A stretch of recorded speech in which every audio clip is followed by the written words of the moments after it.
அண்மைச் செய்தி. திமுக முன்னாள் அமைச்சர் செந்தில் பாலாஜி ஜாமீன் நிபந்தனையின்படி சென்னை திருவல்லிக்கேணி காவல் நிலையத்திற்கு கையெழுத்திட வருகை தந்திருக்கிறார். கூடுதல் விவரங்களை செய்தியாளர் கதிரவன் வழங்க கேட்கலாம். கதிரவன், ஜாமீன் நிபந்தனையின்படி சென்னை திருவல்லிக்கேணி காவல் நிலையத்திற்கு கையெழுத்திட செந்தில் பாலாஜி வருகை தந்திருக்கிற நிலையில் இது தொடர்பான விவரங்களை பதிவு பண்ணலாம். தமிழக வெற்றி கழகத்தின் சட்டமன்ற உறுப்பினர்களை குதிரை பேரம் பேசிய விவகாரத்துல செந்தில் பாலாஜியும் அசோக்குமாரும் நிபந்தனை ஜாமீன் பெற்றார்கள்.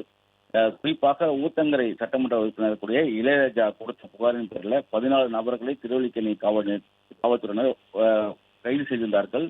இதன் பின்னணியில் முன்னாள் அமைச்சர் செந்தில் பாலாஜியும் அதே போல அவர் சகோதரர் அசோக்குமாரும் தொடர்பு இருப்பதாகவும் அசோக்குமார் பெயர் முதல் தகவல் அறிக்கையில் பதிவானது. அதை தொடர்ந்து செந்தில் பாலாஜியும் தொடர்பு இருப்பதாக கூறி போலீசார் இருவரையும் தேடி வந்த நிலையில கடந்த 8ஆம் தேதி அன்று அவர்கள் நிபந்தனை ஜாமீன் பெற்றார்கள். அதற்கான சூரட்டியை கடந்த வாரம் வெள்ளிக்கிழமை அன்று அவர்கள் சமர்ப்பித்து தொடர்ச்சியாக காவல் நிலையத்தில் செந்தில் பாலாஜி முதலிலும் 2 தினங்களாக அசோக்குமார் அவர்களும் வந்துட்டு கையெழுத்திட்ட நிலையில டாஸ்மார்க் ஊழல் தொடர்பாக லஞ்ச ஒழிப்புத்துறை செந்தில் பாலாஜி மீது வழக்கு பதிவு செய்து அவரை முதல் குற்றவாளியாக சேர்த்தது. அதன் தொடர்ச்சியாக அவர் 2 தினங்களாக காவல் நிலையத்தில் ஆஜராகாமல் தொடர்ச்சியாக தலைமறைவாக இருந்தால் நேற்று நீதிமன்றத்தில் அவர் இந்த டாஸ்மார்க் விவகாரத்தில் முன்ஜாமீன் பெற்ற நிலையில தற்போது அவர் காவல் நிலையத்தில் தாவேகா விவகாரத்தில் ஆஜராகி கையெழுத்திட வருகை தந்திருக்கிறார்.